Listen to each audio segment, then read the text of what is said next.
Hi everybody, welcome to the week 3 instructional video for ELA. Here is our week 3 checklist. So you should have already watched the week 3 weekly overview video. That was task 1. Now you are watching the weekly instructional video. That's task 2. Task 3 is the weekly assignment. So there is actually a text for you to read, and then there's 4 daily discussion questions that you need to answer. Last week, one of you did a great job doing that. The other person just typed in a bunch of letters. I am reading this, so make sure that you're answering the question that's on there. Task 4 is the weekly assessment. That's the test. And then the last thing this week, this isn't on the weekly overview. I added it now, but there is a 5th task, and that there's 3 parts to the 5th task. There's RAS Kids for 15 minutes. One of you may not know how to do that, and that's okay, but I know the person that's hybrid does know how to do that. iReady reading for 45 minutes for the whole week, but you can't do that until you've done the diagnostic. And then Mind Play for 30 minutes per week. And I'll give you more information about that later. Mind Play is the least of our worries for this week because I still kind of have to figure out how to use it. The standards that we're going to focus on for this week are let's focus on the 4th grade standard. Describe in depth a character, setting, or event in a story or drama, drawing on specific details in the text. So for example, a character's thoughts, words, or actions. This is what we've been working on for the last 2 weeks. It's the same standard. So here's our learning progression for this week. So by the end of Monday, you should be at a 1, which is I can describe the plot of the story, including the beginning, middle, and end. In the problem. By Tuesday, I can describe in depth the character's actions, thoughts, and words and how they change throughout the story. By Wednesday, I can describe in depth the character's actions, thoughts, and words and how they change throughout the story. And then by Thursday, I can describe in depth how the main character reaches their resolution based on the changes in their actions, thoughts, and words. Remember, the resolution is kind of the end of the story. It's how the problem gets resolved. Okay, so let's talk about, a minute ago we talked about plot. So let's go over some of the vocabulary words that was just in the learning progression. So the first word is trait. So a trait is a quality of a character that makes them different from others. And we talked about the first week how you have inside traits and outside traits. So outside traits would be what you look like on the outside, and the inside traits would be things that describe your character. So for example, if you're honest, if you're hardworking, if you have a good sense of humor, those are all traits that describe you on the inside. The next word is plot. So the plot, and we're going to talk a little bit more about this on the next slide, is the beginning, middle, and end of the story, including the problem and solution. And I know we've used in the past like the story mountain, and you're going to see that in the next slide. The next word is problem. The problem is the issue the main character is facing in the text. The resolution is the way that main character solves that problem. The event is a major thing that happens within the text. So usually the text, when we talk about summarizing the text, we pick out the most important events or the major things that happen in the story. The last one is setting. I'm sure everybody knows what that is, but the setting is the place, but it's also the time the story takes place. So it's what time of day it is. Is it during the day? Is it at night? Is this story taking place in the year 2020, or is it taking place in the future, or is it taking place 200 years ago? So that is a very important part of the setting. It's not always in the story, but a lot of the time we can use illustrations to kind of figure out at least if it happened at daytime or nighttime. Okay, so what is plot? We just talked about plot on the last slide. So plot is the beginning, the middle, and the end, and the problem and the solution. So, and it shows on the story map here. So we have the introduction, the action, the climax, the falling action, and the resolution. So this is called a plot mountain. Okay, so this is the story that we're going to be reading this week. It comes from the last book. So we're going to be reading King Lear. So I just wanted to show you, it is, 3 pages. We're going to take this text and we're going to read it a little bit at a time and ask some guiding questions as we read it. So, King Lear. I'm going to read the first page and then we'll answer these questions. King Lear was old and tired. He was aweary of the business of his kingdom. He wished only to end his days quietly near his 3 daughters. Lear called his 3 daughters together and told them that he proposed to divide his kingdom between them. But first, said he, I should like to know how much you love me. So I see one of the questions and it has a typo, it's supposed to be aweary. What is the meaning of the word aweary as used in paragraph 1? So it says he wished only to end his days quietly near his 3 daughters. And before it says aweary, it says he was old and tired. So I can infer that aweary means that he's tired.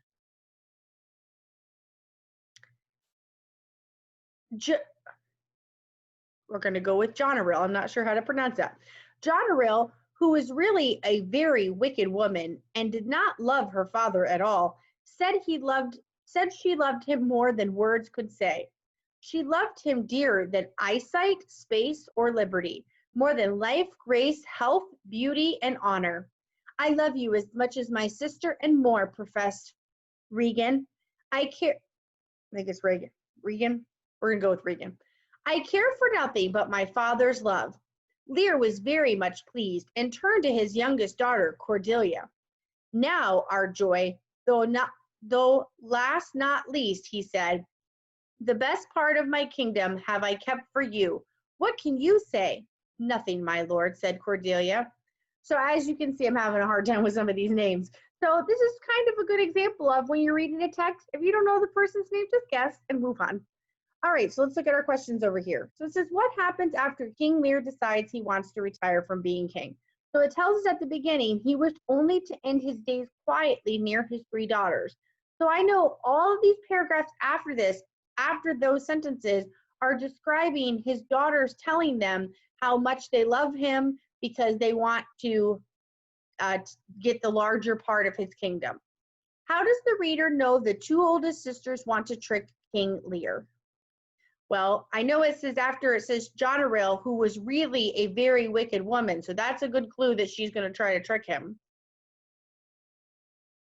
And then the other sister says, I love you as much as my sister and more. I care for nothing but my father's love. So you can tell from those sentences that they're trying to trick him. How does the illustration help the reader understand the story? So looking at the pictures, you can see, I'm assuming that these are the 2 sisters that are trying to trick him. And then maybe this is Cordelia and she's going away. She could see she has her back turned to him. All right, next page. Nothing can come of nothing. Speak again, said the king. And Cordelia answered, I love your majesty according to my duty, no more, no less. This she said because she was disgusted with the way in which her sisters professed love, when really they had not even a sense of duty to their old father. I am your daughter, she went on. You have brought me up and loved me. I return you those duties back as right and fit, obey you, love you, and most honor you.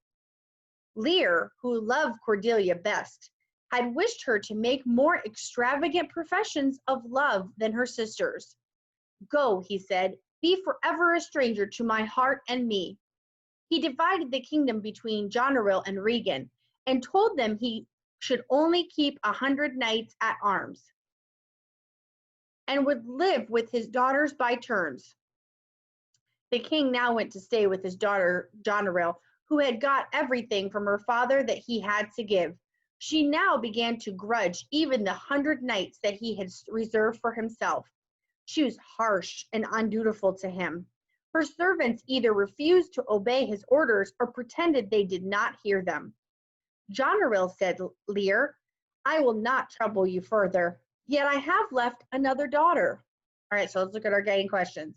How does King Lear feel about Cordelia's honesty? So you can see at the beginning, he's not very happy with it. He really isn't wanting her to be honest. He's wanting her to just have these great professions of love. And it says, if we look back in the text,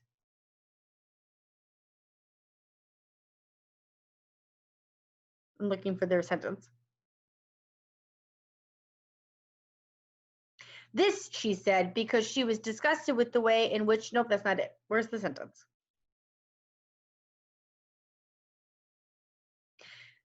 Lear, who loved Cordelia best, had wished her to make more extravagant professions of love than her sisters. Go, he said, be forever a stranger to my heart and me. So he's telling her, like, go away. So you could tell he's not happy that she was being honest about how she feels about him. Oh, and we just answered the next question. Which sentence from the text supports your answer? What is the meaning of the word grudge as it is used in the text? Looking for grudge. She now began to grudge even the 100 nights that he had reserved for himself. So grudge means like withhold, that she wouldn't give it to him. So he saved these 100 nights just for himself, and he gave her everything else, and now she's saying, I'm not even going to give you these 100 nights that you kept for yourself. Which sentence best shows that King Lear realized Goneril's betrayal? So I would think that the sentence that best explains that would be, Goneril, said Lear, I will not trouble you further, yet I have left another daughter. So right there he's saying, oh, I have somebody else that I can count on. All right, last page. I really like this story. So he set out with his followers for the castle of Regan. But she, who had formerly outdone her sister in professions of attachment to the king, now seemed to outdo her in undutiful conduct. She said that 50 knights were too many to wait on him, and Goneril said 5 were too many, since her servants could wait on him. Then, when Lear saw that what they really wanted was to drive him away, he left them. It was a wild and stormy night, and he wandered about the heath, half mad with misery. Here, Cordelia and her friends found poor King Lear wandering about the fields, wearing a crown of nettles and weeds. She brought him back and fed and clothed him. Then Cordelia came to him and kissed him. You must bear with me, said Lear. Forget and forgive. I am old and foolish. And now he knew at last which of his children it was that had loved him best and who was worthy of his love. What a nice story. So what is the meaning of the word undutiful as it is used in this text? They've actually used that more than once. I think it was on the first page they said the same. So it says, now seem to outdo her in undutiful conduct. So Regan is even worse than the other sister was, the other daughter. So it sounds like she's even worse in taking care of him. So I think if you're doing your duty, you're doing what you're supposed to do. So undutiful would mean you are not doing what you're supposed to do. Reread paragraph 15. What do these sentences show about how King Lear feels? So let's read 15. Then when Lear saw that what they really wanted was to drive him away, he left them. It was a wild and stormy night, and he wandered about the heath, half mad with misery. So if he's half mad with misery, it sounds like he's extremely unhappy and upset. What best describes the setting when King Lear realizes his 2 daughters' betrayal?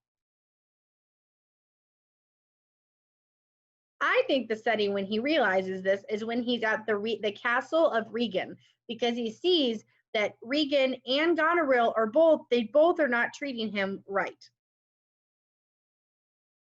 How does King Lear feel about meeting Cordelia in the fields?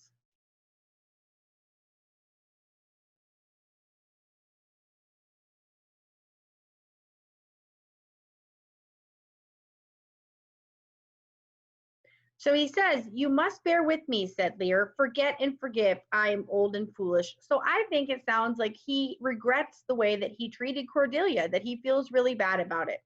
And he really wants her to forgive him. What sentence, so my word would be he's remorseful or he wants her forgiveness.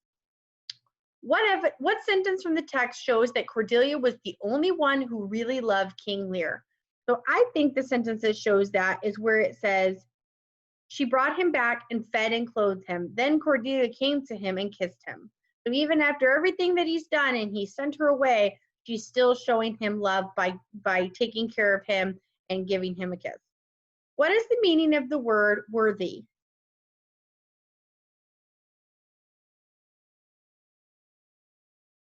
So it says, and now he knew at last which of his children it was that had loved him best and who was worthy of his love.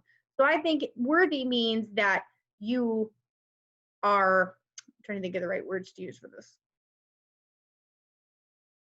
You should be able to receive it. She's the one that she should be able to receive his love. How does King Lear feel at the end of the story, and what does he realize? So I think that he's realized that he treated Cordelia wrong and that he should not have necessarily listened and believed Goneril and Regan's, how they were just professing their love. And it's better to listen to somebody that's honest about their feelings than listen to somebody who's just telling you what you want to hear. Okay, so we're done with our story for this week. You're going to go on to Schoology and you're going to read the text that's on there, and then you're going to answer the questions. Remember, you got to give a 4th grade answer, so at least 2 sentences for each question. There's only 4 questions. When you're done with that, you're going to go on and you're going to do the weekly assessment. If you don't get the questions read, you're going to do task 4. But that doesn't say oral presentation. If you do get the questions read, you're going to do task 4 that says oral presentation, which I have a box around. All right, I think that's the end of our presentation. If you have any questions, let me know. See you soon.